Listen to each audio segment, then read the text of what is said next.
Hi friends, வாங்க இன்றைக்கி நம்ம ஹெல்த்தியான ஒரு பிரண்டை குழம்பு எப்படி வைக்கணும்னு பார்க்கலாம். அதுக்கு நான் 2 கட்டு பிரண்டை எடுத்திருக்கேன். தேவையான பொருள் வெள்ளைப்பூடு, இஞ்சி, புளி கொஞ்சோண்டு எடுத்திருக்கேன். அப்புறம் வெங்காயம், பிரண்டையை தோல் உரிச்சு வச்சுருக்கு, தக்காளி பழம், கருவேப்பிலை நிறைய எடுத்து வச்சுருக்கு. எல்லாமே நான் கழுவி எடுத்து தனியாக எடுத்து வச்சுக்கிட்டாச்சு. இதில் வந்து நம்ம பாதியை வறுத்தெடுத்து குழம்புல வைக்குவோம், மீதி வந்து குழம்புல வந்து கூட்டும்போது போடுவோம். அப்புறம் தேங்காய், மல்லித்தூள், ஜீரகம், மிளகு, மஞ்சள்தூள், வரமிளகாய். எனக்கு வந்து உரப்புக்கு வந்து நான் வத்தல் தூள் உங்களுக்கு காமிக்கக்காக எடுத்து வச்சுருக்கேன். நாங்கள் வந்து வத்தல் தூள் போடலை, மிளகும் அந்த வரமிளகாவில் இருக்க உரப்பு மட்டும்தான். சட்டி அடுப்பில் வச்சாச்சு. நல்லெண்ணெயை ஊற்றி அதில் வந்து நம்ம குழம்புக்கு வந்து வறுத்து எடுத்துக்கலாம். இஞ்சி 3 துண்டு காமிச்சோம்னா, இஞ்சி வந்து நம்ம வந்து குழம்புல வந்து போட மாட்டேன், இதிலே வறுத்து அரைச்சிருவோம் நம்ம. சரிங்களா? இஞ்சி, வெள்ளைப்பூடு,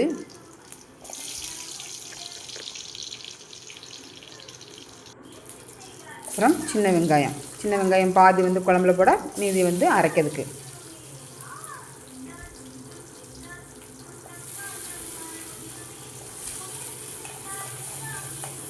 இது லைட்டாக பொன்னிறமாக வறந்த பிறகு நம்ம இதில் வந்து கருவேப்பிலை வந்து ஆட் பண்ணிக்கிற போகிறோம்.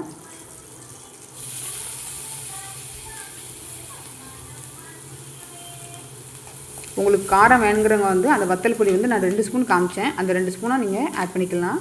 நான் காரம் வேண்டானால அதை ஆட் பண்ணலை. அப்புறம் மிளகு, ஜீரகம், வத்தல்லாம் எடுத்து வச்சுருந்தோம்னா அது எல்லாத்தையும் சேர்த்து வறுக்க போட்டாச்சு.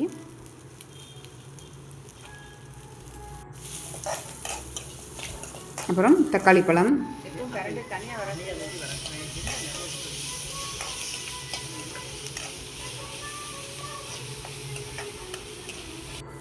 தேங்காய்,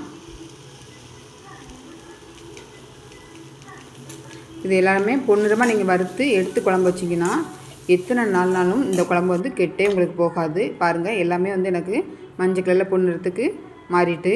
அப்புறம் நம்ம எடுத்து வச்சிருந்தோம்னா மல்லிப்பொடி, மஞ்சள் பொடி, அது எல்லாத்தையுமே சேர்த்து வறுத்து அரைச்சிடுவோம். பாருங்கள், நல்லா வறுத்து ஒன்று போல் எடுத்தாச்சு. உதிரியாக இருக்குது, எண்ணெய் கூட அதில் இல்லை. பாருங்கள், இதை வந்து ஒரு தட்டில் வச்சு ஆறட்டும். அப்புறம் அதே சட்டியில் நல்லெண்ணெய் ஊற்றி நம்ம வந்து பிரண்டையை வந்து வறுத்தெடுக்க போகிறோம். பிரண்டை வந்து லைட்டாக வந்து அப்படி லைட் கலரில் க்ரீன் கலரில் வந்து மாறணும், அந்தளவுக்கு நம்ம வறுத்தெடுத்துக்கணும். இங்கே பாருங்கள், லைட்டாக எனக்கு மாற ஆரம்பிச்சு பார்த்திங்களா? இந்த மாதிரி ஸ்டேஜில் நல்லா வறுத்தெடுத்துக்கணும். இல்லைனா லைட்டாக நாக்கு வந்து ஊற ஆரம்பிச்சிடும். மேக்ஸிமம் பிரண்டையை வந்து நல்லா வறுத்தெடுத்துருங்க. அப்புறம் புளி, நீங்கள் நிறைய குழம்பு வைக்கிறதா இருந்தால் கரைச்சி ஊற்றிக்கலாம். நாங்கள் கம்மியாக வைக்கிறனால வந்து புளியை வந்து அதில் போட்டு அரைச்சி எடுத்துருவோம். எல்லாத்தையுமே ஒன்று போல் போட்டு நீங்கள் அரைச்சிக்கலாம். தேங்காய் அரைச்சது, தேங்காய் வறுத்தது, நம்ம பிரண்டை வறுத்தது எல்லாமே போட்டு ஒன்று போல் அரைச்சி எடுத்துக்கலாம்.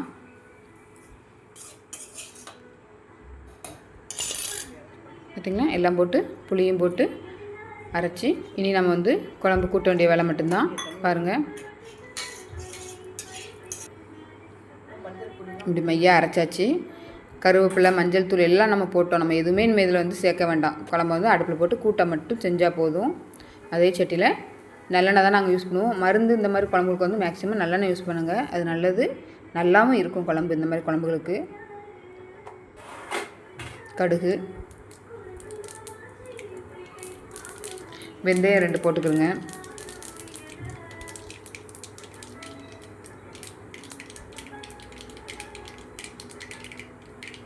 நல்லா பொரியவும் மிளகு, அப்புறம் சின்ன வெங்காயம், வெள்ளைப்பூடெலாம் வச்சுருந்தோம்னா அது எல்லாத்தையும் போட்டு இனிமேல் நம்ம வறுத்து குழம்பு வைக்க வேண்டியதான். பாருங்கள், சின்ன வெங்காயத்தையும் மிளகு, கருவேப்பிலை இந்த 3த்தையும் இப்போ போட்டிருக்கோம். அது லைட் கலர் மாறவும் வெள்ளைப்பூடு, இது எல்லாமே நம்ம வறுத்து அரைக்கிறதுக்கும் ரெடி பண்ணோம், குழம்புலையும் முழுசாகவும் போடுதும். பார்த்துக்கிடுங்க. நீங்கள் இப்படி ஒரு தடவை வச்சு சாப்பிட்டு பாருங்கள்.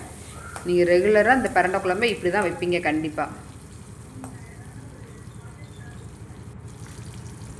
நல்லா கலர் மாறுற வரைக்கும் இதை வந்து வதக்கணும். பாருங்கள், எங்கள் தாலி சட்டி பக்கத்தில் பாருங்கள். அப்புறம் தக்காளி பழம்,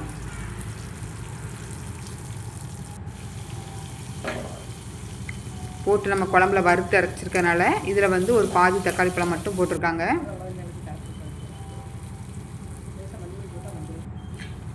அப்புறம் அரைச்ச விழுது எல்லாத்தையும் போட்டு இனிமேல் தண்ணி ஊற்றி கிளறி வைக்க வேண்டியதான். போட்டிருக்காங்கன்னா எங்கள் அத்தை தான் குழம்பு வச்சிட்ருக்காங்க.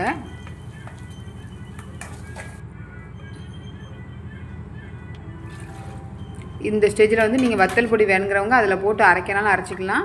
இல்லை இந்த ஸ்டேஜில் வத்தல் பொடி போடனாலும் போட்டுக்கலாம். இல்லை கொஞ்சம் சாம்பார் பொடி போடனாலும் போட்டுக்கலாம். ரெண்டுமே வந்து உங்களுக்கு காரமும் கொடுக்கும், டேஸ்ட்டும் கொடுக்கும். ஓகேங்களா? அவ்வளோதான். மிக்ஸி ஜாரை கழுவி அந்த தண்ணியை ஊற்றியாச்சு. இனிமேல் நல்லா கொதித்து வற்ற விட்டு இறக்க வேண்டிய வேலை மட்டும்தான் நமக்கு.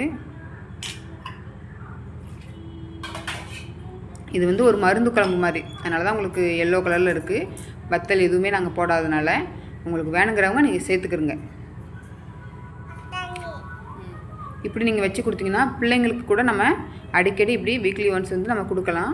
அதனால் நம்ம வத்தல் எதுவும் சேர்க்கலை. இங்கே பாருங்கள், எண்ணெய் பிரிஞ்சு நல்லா ஒன்று போல் வெந்து எல்லா வடையும் போயிடும். பிரண்டையை வந்து நீங்கள் என்றைக்குமே முழுசாக போட்டு வைக்காதீங்க. அது லைட்டாக நாக்கில் வந்து அரிப்பு கொடுக்கும். மேக்ஸிமம் எண்ணெயில் போட்டு வறுத்து எடுத்து தான் சரிம்மா, மேக்ஸிமம் எண்ணெயில் போட்டு வறுத்து எடுத்து தான் பிரண்டையை வந்து கொடுக்கணும். பிச்சிட்டேன்.